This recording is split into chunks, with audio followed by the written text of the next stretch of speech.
Hello there, welcome to Sportsline on Sky News. Tonight we'll hear from our man in Mumbai as England's cricketers try and impress ahead of the first test with India, and why Andy Murray now has a bit more time to prepare for next week's ATP World Tour Finals in London. But first to the news that Chelsea and the Metropolitan Police have both launched investigations after a supporter was photographed making an apparent racist gesture towards a Manchester United player.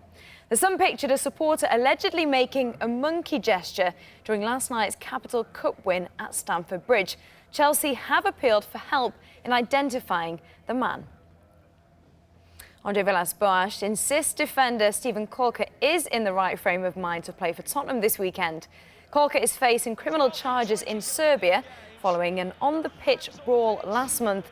His England under-21 teammate Tom Lees and assistant coach Steve Wigley are also facing action. The Spurs boss says Caulker will be fine to face Wigan if he picks him. There is contact in between FA, government and embassy in Serbia to try to find out more info about the speculation that is coming out regarding the player. I think he'll be ready and to play, and I think he obviously has a big chance since he's been doing quite well to make selection and to play. And I'm not worried yet with the consequence of what can happen. A legal expert has told Sky News Serbian authorities should be taking into account the reasons behind that brawl involving England's under-21s. The fighting came after racist abuse was aimed at the England players, something Serbian police have failed to acknowledge. It's true to say that in any legal system, the commission of a crime as such, or the commission of an apparent crime, I should say, doesn't necessarily entail a prosecution or a conviction. There's always a prosecutorial discretion whether to proceed. So if someone drops a £10 note, it would be odd if you tried to prosecute them for littering. You could possibly do that, and it would look bizarre, but there's always a discretion in cases.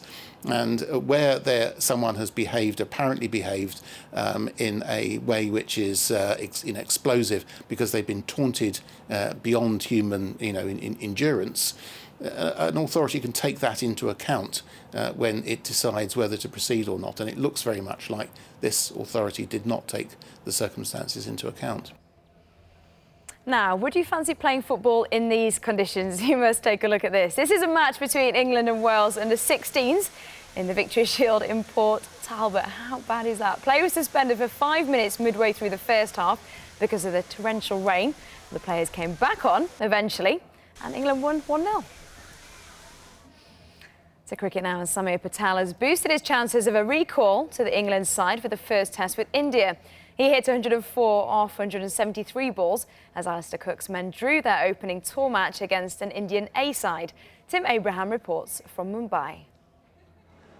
So far, so good for Alistair Cook as full-time Test captain. He's led by example, but there are tougher times ahead as batsman and skipper. To be expected, really. That's the way he is, very determined, and he wants to lead by example, and I think he showed exactly how he wants to do that this game. Samir Patel has his eyes on a Test return, batting at number 6. His 100 was a timely nudge to the selectors. Yeah, I thought he was outstanding this game. He showed great temperament. He just looked calm and controlled, and he played at his own tempo. Cookie at one end playing at his tempo, which is very different to Samit's. I thought they complemented each other very well. Kevin Peterson has a comeback game under his belt. Now he needs more valuable time out in the middle. All the stuff that's gone on is actually it's all well and good saying we're going to draw a line under it, but I think that's actually happened, and it just seems to be back to normal in the dressing room and on the field.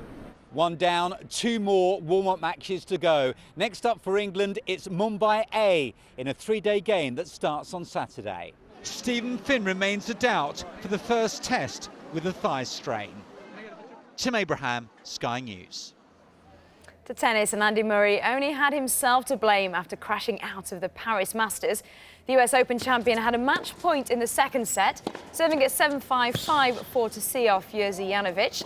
But after some stubborn resistance, the Pole fought back and went on to win this second set on a tie-break. Murray lost his composure after that and was beaten convincingly 6-2 in the third.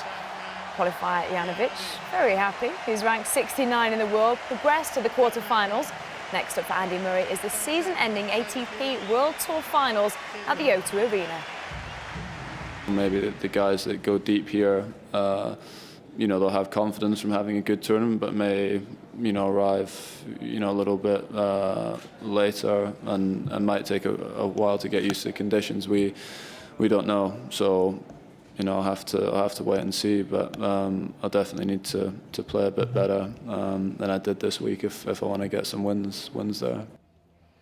The effects of Superstorm Sandy won't stop the New York Marathon going ahead this weekend, according to the city's mayor.